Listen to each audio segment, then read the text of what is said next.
बच्चों in previous lecture we study chemical properties of aldehyde carboxylic acid. Next property is decarboxylation. Decarboxylation. बच्चों decarboxylation means क्या होता है? Removal of CO2. यहां पर जो हमारा कार्बोक्सिलिक एसिड है ना आपके पास RC डबल बॉन्ड OH पहले बेस रिएक्शन करता है बच्चों अन्योड से, यहां से H यहां से OH, वाटर आउट हो गया RC डबल बॉन्ड ONA, किसका फॉर्मेशन होगा? Sodium estate. जो हमारे सोडियम एस्टेट बना ना आपका ये RC डबल बॉन्ड ONA, ये अगेन सोडियम हाइड्रोक्साइड से रिएक्शन करता है in presence of calcium oxide. यहां से किसका रिमूवल होगा बच्चों? Na2CO3। यहां से किसका फॉर्मेशन होगा भी आपका? Na2CO3। सोडियम Na कार्बन और ये हमारे पास 3 ऑक्सीजन Na2CO3। R किससे जोड़ेगा? H से, RH प्लस Na2CO3। तो सिंपल अल्केन का फॉर्मेशन होता है। किसका फॉर्मेशन होता है? Simple alkane. जैसे हमारे पास CH3 COOH सोडियम हाइड्रोक्साइड से रिएक्शन करेगा, फर्स्ट में सोडियम एस्टेट का फॉर्मेशन होगा बच्चों, यहाँ से CH3 COONA plus H2 out, formation of sodium estate. अब आपका सोडियम एस्टेट किस रिएक्शन करता है भी आपका? सोडियम हाइड्रोक्साइड से अगेन रिएक्शन करता है in presence of calcium oxide. यहां से आपके पास Na2CO3 आउट हो गया, CH3H किसका फॉर्मेशन हो गया? CH4 plus Na2CO3, that is alkane, methane. इस प्रोसेस को हम क्या बोलते हैं? डीकार्बोक्सिलेशन। बच्चों वेरी इंपॉर्टेंट प्रोसेस है carboxylic acid, very important. Decarboxylation means क्या होता है? Removal of CO2। यहाँ कार्बोक्सिलिक एसिड फर्स्ट में अन्योड से रिएक्शन करता है बच्चों, कार्बोक्सिलिक एसिड का मॉलिक्यूल अन्योड से रिएक्शन करता है, वाटर आउट हो जाएगा RC डबल बॉन्ड ONA। अब RC डबल बॉन्ड ONA फिर से अन्योड से रिएक्शन करता है कैल्शियम ऑक्साइड के प्रेजेंस में। तो बच्चों यहाँ से Na2CO3 आउट, R से जोड़ेगा H से, RH plus Na2CO3 out. Just example CH3COH अन्योड से रिएक्शन किया, वाटर आउट, सोडियम एस्टेट का फॉर्मेशन हुआ। सोडियम एस्टेट अन्योड से रिएक्शन कर रहा है कैल्शियम ऑक्साइड की प्रेजेंस में, sodium carbonate out, CH3H CH4 methane का फॉर्मेशन होगा। इसके जस्ट बाद हमारी जो नेक्स्ट रिएक्शन है बच्चों वो है कोल्ब्स इलेक्ट्रोलाइटिक रिएक्शन। नेक्स्ट आपके पास क्या है? Kolbe's electrolytic reaction.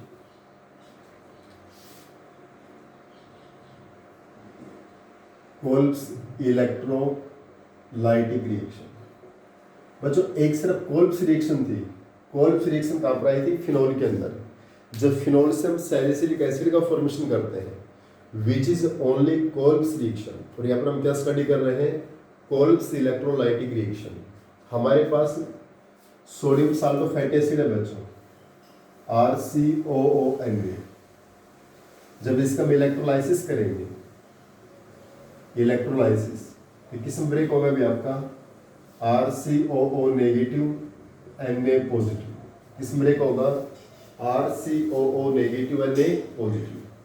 अब बच्चों ड्यूरिंग इलेक्ट्रोलाइसिस, जैसे हमारे पास हमने इलेक्ट्रोकेमिस्ट्री इलेक्ट्रोलाइसिस पढ़ा था बच्चों, ये 2 इलेक्ट्रोड्स होती हैं, one is anode and next is cathode. Left side में हमारे पास एनोड होता है जिसमें पॉजिटिव, राइट साइड में कैथोड जिसमें नेगेटिव, क्योंकि बैटरी के प्लस पोल से जुड़ता है और ये नेगेटिव पोल से।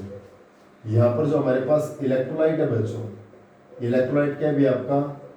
RCOONA। जैसे बच्चों हमने बैटरी से कनेक्ट किया, हमने इलेक्ट्रोकेमिस्ट्री पढ़ा हुआ आपके इलेक्ट्रोकेमिस्ट्री के अंदर इलेक्ट्रोलाइसिस। जैसे बैटरी से कनेक्ट किया, यहाँ पर करंट पास हुआ, जो इलेक्ट्रोलाइट है वो आयंस में डिकम्पोज होते हैं, RCO नेगेटिव Na पॉजिटिव। अब बच्चों हमारे पास एनोड में प्लस चार्ज है तो जो नेगेटिव वाले आयन्स वो एनोड की तरफ जाएंगे, पॉजिटिव वाले आयन्स किसकी तरफ जाएंगे, कैथोड की तरफ। तब हमारे पास एनोड पे क्या रिएक्शन होगी बच्चों, एनोड पे प्लस चार्ज है तो इस पे कौन आएंगे, नेगेटिव वाले, RCOO नेगेटिव, इलेक्ट्रॉन का लॉस RCOO रेडिकल में चेंज हो गया। अब नेक्स्ट में RCOO रेडिकल वापसी किस में कन्वर्ट होगा बच्चों, यहाँ से CO2 आउट हो जाएगा लेकिन R रेडिकल बनेगा which is not the stable, इसलिए बच्चों 2 मोल्स लेंगे, 2 इलेक्ट्रॉन्स आउट होंगे, 2 RCO रेडिकल का फॉर्मेशन होगा। अब यहाँ से 2 CO2 आउट हो गए भी आपके, क्योंकि इसके 2 मोल्स हैं, और बोथ R रेडिकल किसका फॉर्मेशन करेंगे, RR, दैट इज अल्केन। देखिए बच्चों इसके 2 मोल्स क्यों लिए हैं, क्योंकि जब RCO रेडिकल है, यहाँ से CO2 आउट हो गया तो R रेडिकल बनता ना, R रेडिकल हमारा स्टेबल नहीं है रेडिकल फॉर्म में, इसलिए बच्चों हमने 2 मोल्स लिया RCO नेगेटिव, 2 इलेक्ट्रॉन्स का लॉस होगा, 2 RCOO रेडिकल का फॉर्मेशन हुआ। अब 2 RCO रेडिकल में 2 मोल्स ऑफ CO2 आउट, तो both radical are combined and form alkane. Cathode पे क्या रिएक्शन होगी बच्चों, कैथोड पे प्लस चार्ज है, जिसकी कैथोड पे नेगेटिव चार्ज है, कौन आएंगे इस पे, सोडियम पॉजिटिव, 2 सोडियम पॉजिटिव, यहाँ से 2 इलेक्ट्रॉन का लॉस हुआ था, उनको 2 इलेक्ट्रॉन्स को क्या करेगा, गेन करेगा, और 2 सोडियम, यानी कैथोड पे क्या होगा, सोडियम डिपॉजिट हो जाएगा, क्या हो जाएगा, डिपॉजिट, और एनोड से CO2 गैस लिबरेट हो जाएगी, अल्केन का फॉर्मेशन। अब जस्ट एक एग्जांपल लेके चलते हैं बच्चों, CH3COONA 2 मोल्स, इलेक्ट्रोलाइसिस करेंगे आप, तो ये किस में ब्रेक होगा भी आपका, 2CH3COO negative plus 2H positive, clear, 2CH3CO negative plus 2H positive. अब एनोड पे हमारे पास पॉजिटिव चार्ज है, तो यहाँ पर जो नेगेटिव वाले आते हैं 2CH3COO नेगेटिव, 2 इलेक्ट्रॉन का लॉस होगा, कन्वर्ट इनटू 2CH3COO रेडिकल। अब 2CH3COO रेडिकल, यहां से 2 मोल्स ऑफ CO2 आउट हो गया आपका, और दोनों CH रेडिकल आपस में कंबाइन होकर CH3 दैट इज ईथेन। किसका फॉर्मेशन होगा, ईथेन का formation of ethane take place, clear. अब बच्चों हमारे पास ईथेन का फॉर्मेशन तो हो गया, यहाँ पर दोनों CH3 रेडिकल जुड़ गए। अब कैथोड पे क्या रिएक्शन होगी बच्चों, कैथोड पे नेगेटिव चार्ज, यहाँ पर क्या आएगा आपके पास 2H प्लस 2Na प्लस बच्चों, 2Na प्लस था, 2Na प्लस इन 2 इलेक्ट्रॉन्स के यहाँ पर गेन करेगा जो यहाँ से एनोड से लॉस हुए थे, और 2Na में चेंज हो गया, यहाँ से इस टाइप से अल्केन का फॉर्मेशन होता है। किसका फॉर्मेशन हो रहा है बच्चों, अल्केन। देखिए सोडियम एसिड के 2 मोल्स लिए, इलेक्ट्रोलाइसिस की, आनाइन और कटाइन में ब्रेक हो गया आपके, 2CH3CO negative plus 2Na positive, anode plus charge है, जो नेगेटिव वाले हैं इलेक्ट्रॉन का लॉस करके रेडिकल में चेंज हो गया आपका, इसके 2 मोल्स लिए, 2 CO2 आउट हो गया आपका, both radical are combined and form alkane, ethane. अब यहाँ से 2 सोडियम प्लस इन 2 इलेक्ट्रॉन्स को गेन करेंगे, और किस में चेंज होगा आपका, सोडियम के अंदर।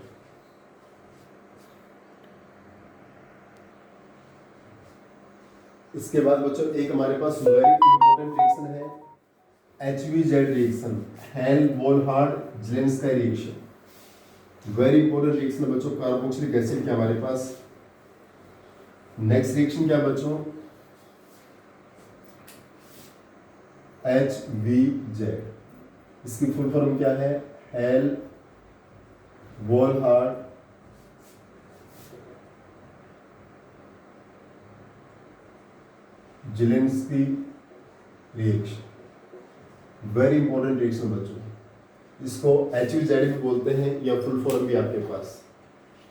देखिए बच्चों इसमें सबसे मेन फैक्ट क्या है, जैसे हमारे पास CH3C double bond OH, that is acetic acid,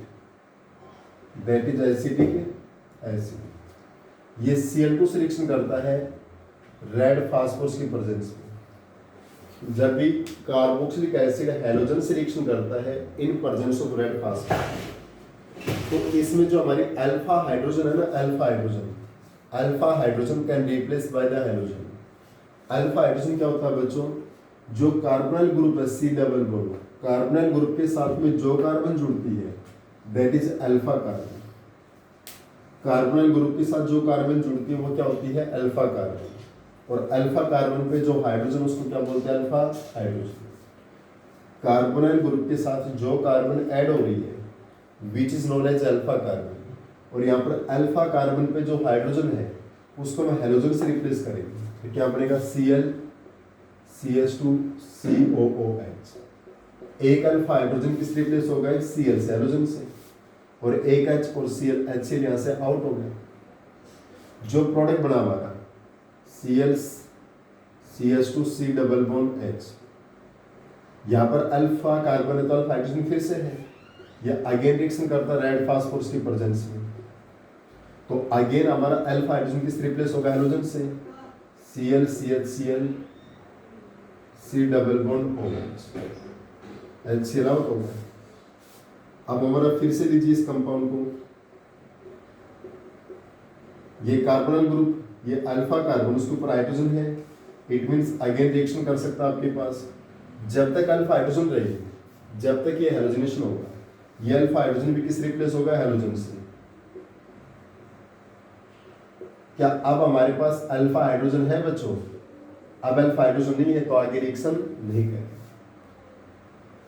second example CH3 CH2 C double bond OH, Cl2 से रिएक्शन करता है रेड फास्फोरस की प्रेजेंस में। बच्चों ये CO ग्रुप, ये अल्फा और ये बीटा, हमें सिर्फ अल्फा हाइड्रोजन को रिप्रेजेंट करना है। किसको रिप्रेजेंट करना है, अल्फा हाइड्रोजन।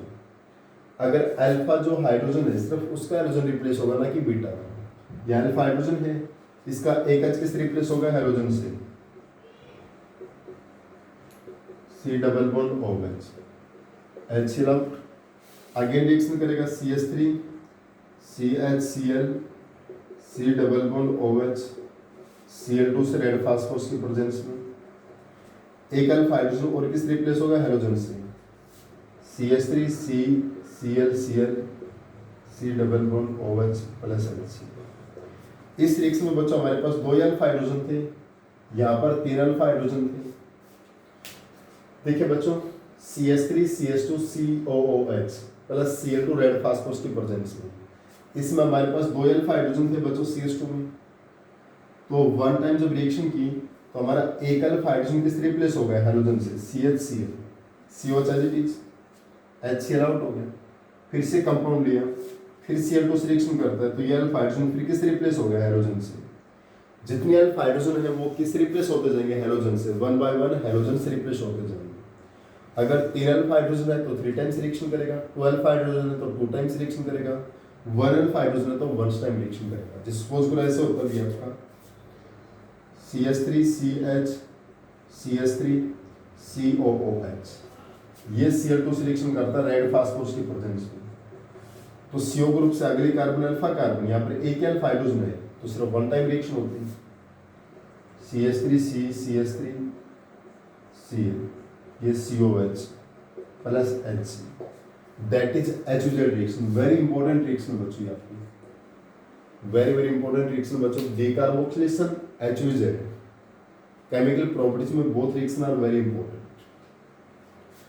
तो HZ रिएक्शन में क्या बच्चों, CH3 C double bond OH, यहाँ पर हमारे पास CO ग्रुप से जो कार्बन जुड़ते हैं that is alpha carbon, alpha carbon पे जो हाइड्रोजन्स प्रेजेंट है which is known as alpha hydrogens, जब ये हेलोजन से रिएक्शन करते हैं, यहाँ पर हेलोजन R2 भी हो सकता है, Br2 भी हो सकता है, Cl2 की जगह Br2 या R2 भी हो सकता है। तो यहाँ Cl2 से रिएक्शन है बच्चों, तो एक H किस रिप्लेस होगा, Cl से, 1 alpha hydrogen replaced by the C। Again इस कंपाउंड को लिखा, फिर अल्फा हाइड्रोजन है, फिर हेलोजन से रिएक्शन करता है रेड फास्फोरस की प्रेजेंस में, again 1 alpha hydrogen replaced by the halogen. फिर इस प्रोडक्ट को लिखा, अगेन रिएक्शन कर सकता है Cl2 से रेड फास्फोरस की प्रेजेंस में, again alpha hydrogen replaced by the halogen. इस टाइप से हमारी रिएक्शंस मींस HZ रिएक्शन में क्या बच्चों, alpha hydrogen replaced by the halogen. इसके बाद हम स्टडी करते हैं electrophilic substitution reaction of aromatic aldehyde ketone and carboxylic acid. बच्चों देखिए इलेक्ट्रोफिलिक सब्स्टिट्यूशन रिएक्शन हमारे पास aromatic aldehyde ketone and carboxylic acid. देखिए बच्चों सबसे पहले halogenation.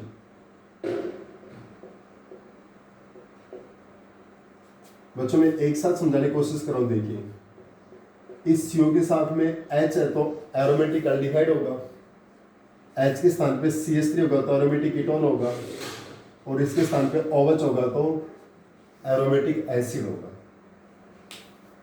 C double bond O है, अगर यहाँ पर H अटैच है that is aromatic aldehyde, CH3 है तो कीटोन और OH है तो कार्बोक्सिलिक एसिड। ये मैं एक साथ करवा रहा हूँ। हैलोजन से रिएक्शन है एनहाइड्रस AlCl3 प्रेजेंस में। बच्चों हमारे पास C double bond H group है, C या कीटो ग्रुप है या कार्बोक्सिलिक एसिड ग्रुप है। ये तीनों के तीनों मेटा डायरेक्टिंग ग्रुप होते हैं बच्चों। कैसे ग्रुप है? Meta directing. अब तक हमने ये जो रिएक्शन है हेलोरिन्स में स्टडी की थी बच्चों, उसके बाद फिनोल में, एरोमेटिक ईथर्स में। उन समय बच्चों क्या थे? वो ऑर्थो पैरा डायरेक्टिंग थे, वो डोनेटिंग ग्रुप थे। ये कैसा बच्चों? विड्रोइंग ग्रुप है। तो ये कैसा है? Meta directing group.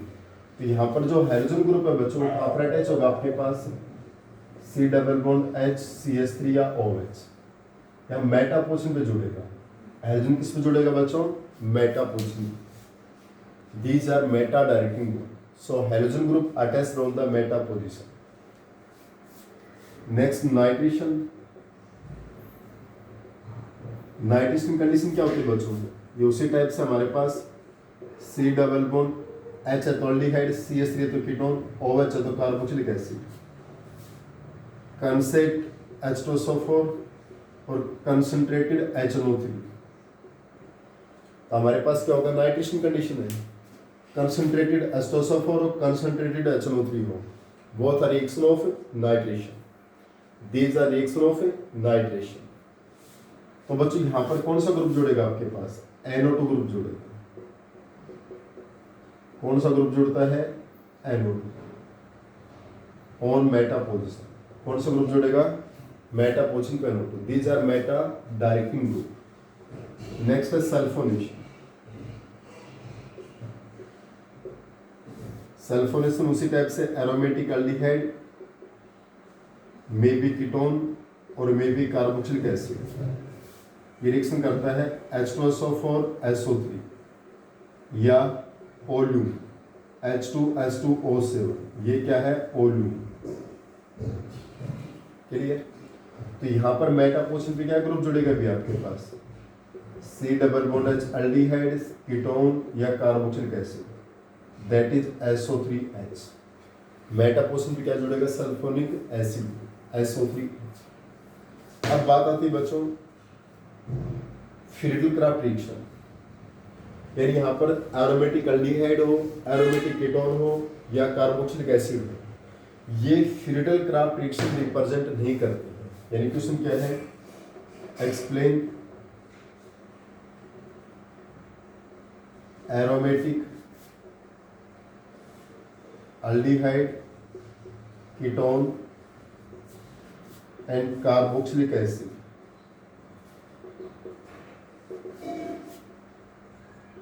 cannot show Friedel-Crafts reaction। बच्चों क्वेश्चन क्या हमारे पास कि जो एरोमेटिक एल्डिहाइड है, कीटोन है या कार्बोक्सिलिक एसिड है, कैनॉट शो फ्रीडल-क्राफ्ट रिएक्शन। ये फ्रीडल-क्राफ्ट रिएक्शन शो नहीं करता है।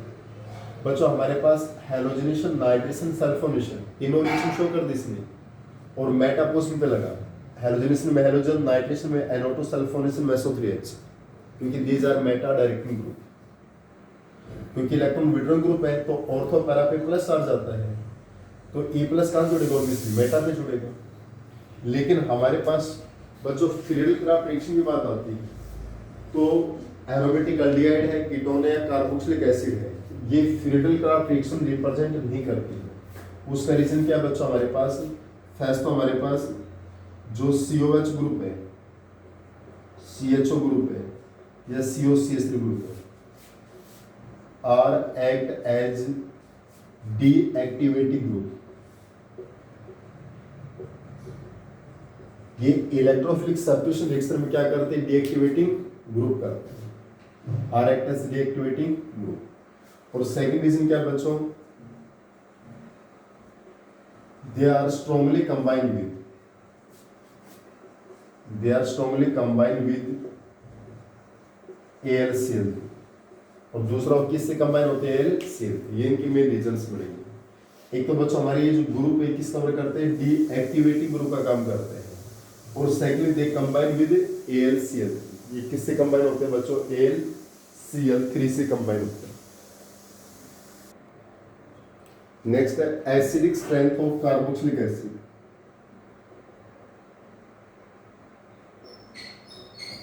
Acidic strength of carboxylic acid. बच्चों एसिडिक स्ट्रेंथ को मैंने दो फैक्टर में पहले बता चुका हूं, स्टेबिलिटी ऑफ अनाइन और टेंडेंसी टू रिलीज प्रोटॉन पे डिपेंड करता है। किस पे डिपेंड करता है बच्चों, स्टेबिलिटी ऑफ अनाइन और टेंडेंसी टू रिलीज प्रोटॉन। जितना स्टेबल अनाइन होगा उतना ही क्या होगा, हायर एसिडिक स्ट्रेंथ। क्लियर बच्चों, कार्बोक्सिलिक ग्रुप हमारा ये है C double bond OH group, C double bond OH group. एक तो इसके साथ में हम इलेक्ट्रॉन रिलीजिंग ग्रुप जोड़ देते हैं बच्चों। कैसे ग्रुप जोड़ देते हैं, इलेक्ट्रॉन रिलीजिंग ग्रुप। एक इसके साथ में जोड़ते हैं इलेक्ट्रॉन विड्रॉइंग ग्रुप, जो इलेक्ट्रॉन्स को विड्रॉ करेगा। यहाँ पर बच्चों इलेक्ट्रॉन डोनेटिंग ग्रुप ऐड किया हमने, इलेक्ट्रॉन डोनेटिंग ग्रुप। जब हम इलेक्ट्रॉन डोनेटिंग ग्रुप जोड़ते हैं जो प्लस आई इफेक्ट शो करता है, वो इसके इस अनाइन की स्टेबिलिटी को क्या करेगा, डिक्रीज करेगा। जो इलेक्ट्रॉन रिलीजिंग ग्रुप है, इलेक्ट्रॉन डोनेटिंग ग्रुप है, वो इसके अनाइन की स्टेबिलिटी को डिक्रीज करेगा। और जब इसके अनाइन की स्टेबिलिटी को डिक्रीज करेगा तो एसिडिक स्ट्रेंथ क्या होती है, डिक्रीज। जो इलेक्ट्रॉन विड्रॉइंग ग्रुप है जो माइनस आई इफेक्ट शो करेगा, वो इलेक्ट्रॉन्स को विड्रॉ करेगा तो इसके अनाइन की स्टेबिलिटी क्या होगी, इंक्रीज होगी। और अनाइन की स्टेबिलिटी इंक्रीज होगी तो वो क्या होगा, मोर acid.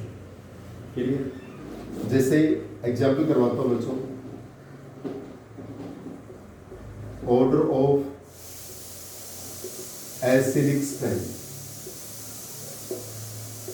Order of acidic strength CH3COOH, CH3CH, CH3COOH, CH3C, CH3CH3, COOH।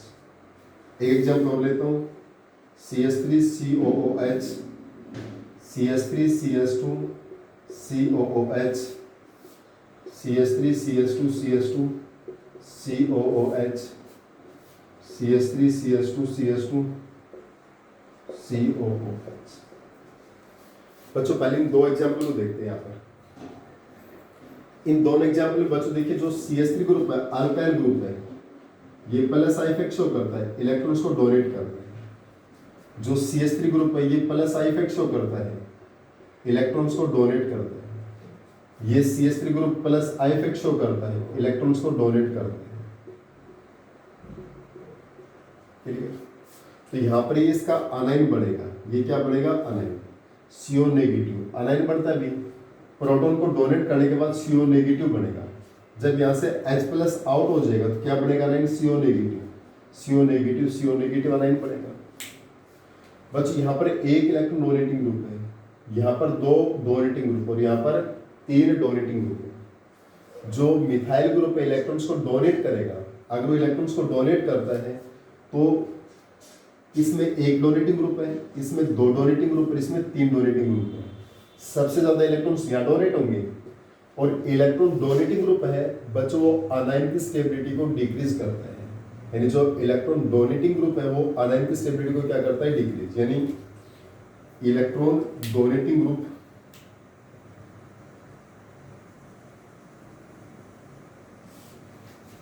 Can decrease the stability of anion. So acidic strength will be decrease. तो एसिडिक स्ट्रेंथ क्या होती है बच्चों? डिक्रीज. यहाँ पर एक डोनेटिंग ग्रुप है, यहाँ दो डोनेटिंग और यहाँ पर तीन डोनेटिंग. अगर डोनेटिंग ग्रुप इंक्रीज हो रहे हैं तो अनायन की स्टेबिलिटी क्या होगी? डिक्रीज होगी. और अनायन की स्टेबिलिटी डिक्रीज होगी तो एसिडिक स्ट्रेंथ भी क्या होगी? डिक्रीज. ये यहाँ पर सबसे ज्यादा एसिडिक हो गया, ये और लेस और ये सबसे लेस. इसी टाइप से यहाँ पर देखिए बच्चों, यहाँ हमारा जो डोनेटिंग ग्रुप है वो है CH3 जो प्लस आई इफेक्ट शो करता है. यहाँ डोनेटिंग ग्रुप है CH3 CH2. यहाँ पर डोनेटिंग ग्रुप है CH3 CH2 CH2. यहाँ डोनेटिंग ग्रुप है CH3 CH2 CH2 CH2. यानी यहाँ पर जो इलेक्ट्रॉन डोनेटिंग ग्रुप है बच्चों, मिथाइल, इथाइल, प्रोपाइल, ब्यूटाइल. यहाँ पर जो डोनेटिंग ग्रुप है वो क्या है बच्चों? मिथाइल. यहाँ पर क्या है? इथाइल. यहाँ पर प्रोपाइल और यहाँ पर आपके पास है ब्यूटाइल. अगर इलेक्ट्रॉन डोनेटिंग ग्रुप इंक्रीज होता जा रहा है बच्चों, मिथाइल से इथाइल, प्रोपाइल, ब्यूटाइल, अगर इलेक्ट्रॉनिक डोनेटिंग ग्रुप की साइज इंक्रीज होती जा रही है तो उसके इलेक्ट्रॉन्स को डोनेट करने की टेंडेंसी भी क्या होगी? इंक्रीज होगी.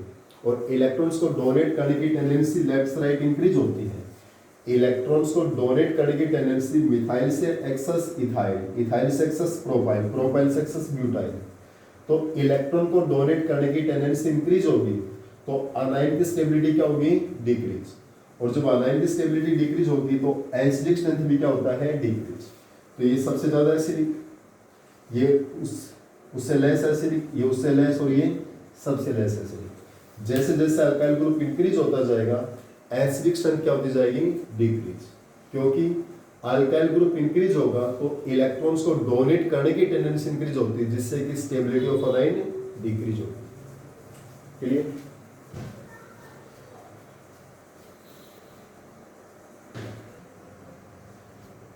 नेक्स्ट एग्जांपल है बच्चों FCH2 COOH, ClCH2 COOH, BrCH2 COOH, ICH2 COH. Next example is F3C COH, Cl3C COH, Br3C COH, I3C COH. Next example है भी आपका CH3 CH2 CH2 CHF COH, CH3 CH2 CHF CH2 COH, CH3 CHF CH2 CH2 COH, FCH2 CH2 CH2,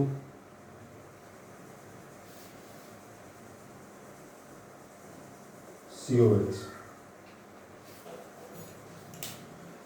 बच्चों देखिए बहुत सारे examples इसमें हमारे पास यहाँ पर बच्चों देखिए जो फ्लोरीन है या क्लोरीन या ब्रोमीन या iodine, these are electron withdrawing group. ये कैसे ग्रुप है बच्चों? Electron withdrawing group. Means minus I effect show करते हैं बच्चों, इलेक्ट्रॉन्स को विड्रॉ करते हैं. यहाँ फ्लोरीन, यहाँ क्लोरीन, यहाँ ब्रोमीन और यहाँ पर आयोडीन. देखिए बच्चों इनमें सबसे देखिए सारे इलेक्ट्रॉन विड्रॉइंग ग्रुप है. और आपको पता है बच्चों इलेक्ट्रॉन विड्रॉइंग ग्रुप जो इलेक्ट्रॉन्स को विड्रॉ करता है, जो इलेक्ट्रॉन्स को क्या करता है? विड्रॉ करता है. जो इलेक्ट्रॉन विड्रॉइंग ग्रुप है वो अनायन की स्टेबिलिटी को इंक्रीज करता है. तो एसिडिक स्ट्रेंथ भी क्या होती है? इंक्रीज होती है. ऐसा बताया आपको कि electron withdrawing group can increase the stability of anion. Electron withdrawing group increase the stability of anion. Anion की स्टेबिलिटी को इंक्रीज करता है जिससे एसिडिक स्ट्रेंथ भी क्या होती है? इंक्रीज. अब फ्लोरीन, क्लोरीन, ब्रोमीन, आयोडीन सभी इलेक्ट्रॉन विड्रॉइंग ग्रुप है, लेकिन अभी इनको इनसाइड कंपेयर कीजिए. Which is the strongest electron withdrawing group? सबसे ज्यादा इलेक्ट्रॉन्स को कौन विड्रॉ करता है? तो बच्चों सबसे ज्यादा इलेक्ट्रॉन्स को कौन विड्रॉ करता है? फ्लोरीन, क्योंकि सबसे हाई इलेक्ट्रोनेगेटिव एलिमेंट है। उससे लेस क्लोरीन, उससे लेस ब्रोमीन, उससे लेस आयोडीन। सबसे स्ट्रॉन्ग इलेक्ट्रॉन विड्रॉइंग ग्रुप कौन सा है भी आपका? Which is the strongest electron withdrawing group. और जो स्ट्रॉन्गेस्ट इलेक्ट्रॉन विड्रॉइंग ग्रुप है वो हमारे पास क्या है? फ्लोरीन है। Fluorine is the strongest electron withdrawing group आपका। तो ये सबसे ज्यादा इलेक्ट्रॉन्स को विड्रॉ करेगा। उससे लेस कौन है? Cl, उससे लेस Br और उससे लेस I। अगर ये सबसे स्ट्रॉन्गेस्ट इलेक्ट्रॉन विड्रॉइंग ग्रुप है तो इसके एसिडिक स्ट्रेंथ सबसे एक्सेस, इसकी और लेस, ये और लेस और ये सबसे लेस। सेम फैक्ट यहाँ पर बच्चों, यहाँ पर एक फ्लोरीन के स्थान पे 3 फ्लोरीन है, तो ये भी इलेक्ट्रॉन विड्रॉइंग ग्रुप है बच्चों, माइनस साइन इफेक्ट शो करेगा। यहाँ पर Cl है, इलेक्ट्रॉन विड्रॉइंग ग्रुप है, यहाँ पर Br है, इलेक्ट्रॉन विड्रॉइंग ग्रुप है, यहाँ पर आयोडीन इलेक्ट्रॉन विड्रॉइंग ग्रुप है। यहाँ पर इलेक्ट्रॉन्स को विड्रॉ करने के लिए 3 फ्लोरीन या 3 क्लोरीन या 3 ब्रोमीन, यहाँ पर 3 आयोडीन। तो हमारे पास 3 फ्लोरीन वाला सबसे ज्यादा इलेक्ट्रॉन्स को विड्रॉ करेगा, 3 क्लोरीन वाला उससे कम, 3 ब्रोमीन और कम, 3 आयोडीन और कम। अगर ये सबसे ज्यादा इलेक्ट्रॉन्स को विड्रॉ करता है तो ये अनाइन सबसे ज्यादा स्टेबल होगा, तो इसका एसिडिक स्ट्रेंथ भी सबसे एक्सेस, इसका और लेस, इसका और लेस और इसका सबसे लेस। ठीक है, अब बात करते हैं बच्चों, देखिए जो इंडक्टिव इफेक्ट है, मैंने बेसिक के अंदर बताया था आपको स्टार्टिंग के 10 सेकंड वीडियो में। इंडक्टिव इफेक्ट होता है बच्चों जो इलेक्ट्रॉन्स को विड्रॉ करता है। यहाँ पर तो ये पोजीशन क्या थी बच्चों? सभी में सेम पोजीशन थी। यहाँ पर हमारा इलेक्ट्रॉन विड्रॉ ग्रुप तो सेम है बच्चों, यहाँ पर भी फ्लोरीन है, यहाँ फ्लोरीन, यहाँ फ्लोरीन, यहाँ फ्लोरीन, लेकिन उसकी पोजीशन डिफरेंट है। इलेक्ट्रॉन विड्रॉ ग्रुप तो सेम है but its position will be the different, लेकिन उसकी पोजीशन क्या बच्चों? डिफरेंट है। और डिफरेंट पोजीशन के कारण बच्चों यहाँ पर 1 2 3 4 5 या 1 2 3 4 5, 1 2 3 4 5, 1 2 3 4 5। यहाँ पर जो इलेक्ट्रॉन विड्रॉ ग्रुप है बच्चों वो किस पोजीशन पे है? सेकेंड पोजीशन पे है। यहाँ इलेक्ट्रॉन विड्रॉ ग्रुप कौन सी पोजीशन पे? थर्ड पोजीशन पे, या फोर्थ और यहाँ पर फिफ्थ। मीन्स COH ग्रुप के सबसे पास में नहीं है, ये अलाइन बढ़ेगा। ये इलेक्ट्रॉन विड्रॉ ग्रुप सबसे पास में बच्चों, इसकी डिस्टेंस क्या हो गई? उससे अवे, इसकी डिस्टेंस और अवे, इसकी डिस्टेंस और अवे। मतलब यहाँ पर जो डिस्टेंस है बच्चों वो क्या होती जाती है? अवे होती जाती है। जैसे हम लेफ्ट से राइट जा रहे हैं बच्चों, यहाँ पर जो इलेक्ट्रॉन विड्रॉ ग्रुप फ्लोरीन वो सेकंड पोजीशन पे है, इस केस में थर्ड पोजीशन में, इस केस में फोर्थ पोजीशन और इस केस में फिफ्थ पोजीशन। यानी इलेक्ट्रॉन विड्रॉ ग्रुप की जो पोजीशन है वो क्या होती जा रही है? अवे होती जा रही है, दूर होती जा रही है। यहाँ सबसे क्लोज है, यहाँ और अवे अवे और यहाँ पर सबसे अवे। ठीक है, अगर बच्चे सबसे पास में तो सबसे ज्यादा इलेक्ट्रॉन्स को विड्रॉ करेगा, क्योंकि inductive effect depends upon the distance. जितना क्लोज होता है, जितना पास होता है, उतना ज्यादा इफेक्ट शो करता है। जितनी डिस्टेंस इंक्रीज होती जाती है उसका इफेक्ट भी क्या होता जाता है? डिक्रीज। तो सबसे क्लोज है इसके CO नेगेटिव के, ये सबसे ज्यादा इलेक्ट्रॉन्स को विड्रॉ करेगा, तो सबसे ज्यादा एसिड। यहाँ डिस्टेंस अवे हो गई, यहाँ और अवे और अवे। जितनी डिस्टेंस अवे होती जाएगी उसका इफेक्ट क्या होता जाएगा? कम होता जाएगा। बच्चों यहाँ फ्लोरीन सेकंड पोजीशन है, या थर्ड पोजीशन, या फोर्थ पोजीशन, यहाँ पर फिफ्थ पोजीशन। तो यहाँ पर F सबसे क्लोज है, सबसे ज्यादा इलेक्ट्रॉन्स को विड्रॉ करेगा। इस केस में लेस विड्रॉ करेगा, यहाँ पर और लेस, यहाँ पर और लेस। जितनी डिस्टेंस अवे होती जाएगी इलेक्ट्रॉन्स को विड्रॉ करने की टेंडेंसी क्या होती जाएगी? डिक्रीज। तो एसिडिक स्ट्रेंथ भी क्या होगी? डिक्रीज। ठीक, अब बात करते हैं बच्चों एरोमेटिक के अंदर इसी टाइप से। जैसे हमारे पास एरोमेटिक है बेंजोइक एसिड, एक इस बेंजोइक एसिड के साथ में हमने लगा दिया electron withdraw group, electron withdraw group, और एक लगा दिया हमने electron donating group, electron donating. बच्चों अगर हमने बेंजोइक एसिड के साथ में इलेक्ट्रॉन विड्रॉ ग्रुप लगाया है तो मैंने अभी बताया भी विड्रॉ ग्रुप क्या करता है? आनाइन की स्टेबिलिटी को इंक्रीज करता है, तो ये एसिडिक स्ट्रेंथ को क्या करेगा? इंक्रीज। और जो डोनेटिंग ग्रुप है वो इलेक्ट्रॉन्स को डोनेट करेगा, तो आनाइन की स्टेबिलिटी क्या करेगा? डिक्रीज। तो वो क्या होगा? Less acid. यानी बेंजोइक एसिड से इलेक्ट्रॉन विड्रॉइंग ग्रुप वाला क्या है? मोर एसिडिक, और डोनेटिंग ग्रुप वाला क्या होता है? Less acidic. Electron withdrawing group always more acidic और donating group always less acidic. इसके जस्ट बाद बच्चों हमारे पास एक ऑर्थो इफेक्ट आता है बच्चों, हमारे पास क्या आता है, एक ऑर्थो इफेक्ट, उसको समझिए बच्चों। यहाँ पर एक ऑर्थो इफेक्ट का बुक रीजन रहेगा आपके पास। जैसे हमारे पास बच्चों एक ऑर्थो इफेक्ट है, ऑर्थो इफेक्ट दो से बढ़ता है बच्चों। एक होता है इलेक्ट्रॉनिक इफेक्ट और सेकंड हमारे पास है बच्चों steric effect. Steric effect, one is the electronic effect और second is the steric effect. Clear? जैसे ये आएगा अभी, right order of acidic strength. जैसे हमने लगा दिया बच्चों CH3 ग्रुप, बेंजोइक एसिड के साथ में क्या लगा दिया, CH3 ग्रुप। कौन सा ग्रुप लगा दिया, CH3 ग्रुप।